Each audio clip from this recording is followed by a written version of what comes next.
মুমিনের জীবনের প্রকৃত সফলতা আল্লাহর সন্তুষ্টির সঙ্গে ওতপ্রোতভাবে জড়িত।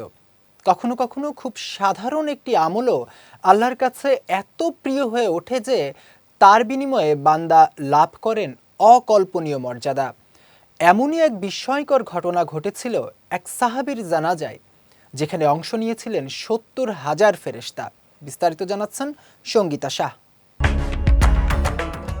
মুমিন জীবনের প্রকৃত সার্থকতা একটি মাত্র লক্ষ্যকে কেন্দ্র করে আবর্তিত হয়, আর তা হলো আল্লাহর সন্তুষ্টি অর্জন। অনেক সময় দেখা যায় খুব সাধারণ ও ছোট কোনো আমল আল্লাহ তাআলার কাছে এতটাই প্রিয় হয়ে ওঠে যে তার বিনিময়ে বান্দা লাভ করেন অকল্পনীয় সম্মান ও মর্যাদা। ইতিহাসে এমনই এক হৃদয়স্পর্শী ঘটনা পাওয়া যায় এক মহান সাহাবীর জীবনে, যার জানাজায় অংশগ্রহণ করেছিলেন ৭০,০০০ ফেরেশতা। এই সৌভাগ্যবান সাহাবী হলেন মুয়াবিয়া ইবনে মুয়াবিয়া আল মুজানি রাদিয়াল্লাহু তাআলা আনহু। তার ইন্তেকালের পর আল্লাহ তাআলার পক্ষ থেকে তাকে যে সম্মান দেয়া হয় তা সত্যিই বিস্ময়কর।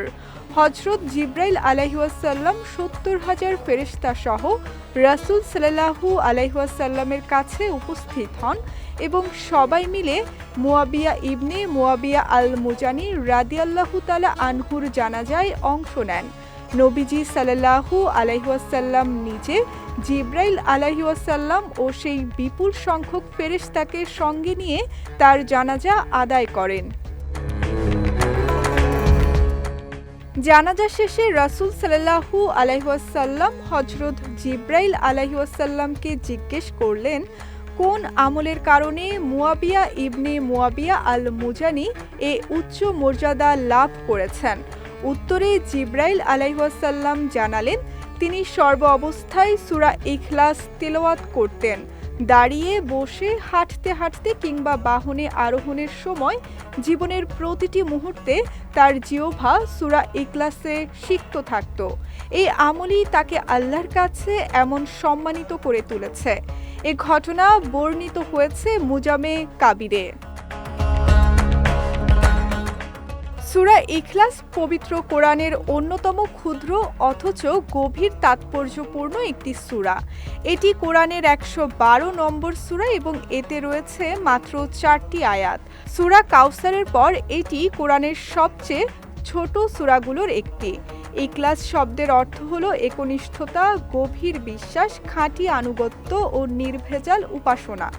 এই সূরাটি হিজরতের পূর্বে মক্কার প্রথম যুগে অবতীর্ণ হয় এবং এতে আল্লাহ তাআলার একত্ব ও অতুলনীয় সত্তার ঘোষণা অত্যন্ত সংক্ষিপ্ত অথচ পূর্ণাঙ্গভাবে তুলে ধরা হয়েছে।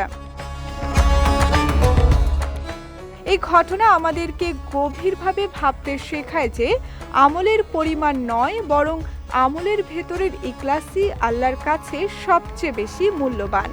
আন্তরিকতা ও ভালোবাসার সঙ্গে করা ছোট একটি আমলও বান্দাকে এমন মর্যাদায় পৌঁছে দিতে পারে যা কল্পনাতীত। সঙ্গীতা শাহ, বিজয় টিভি, নিউজ ডেস্ক।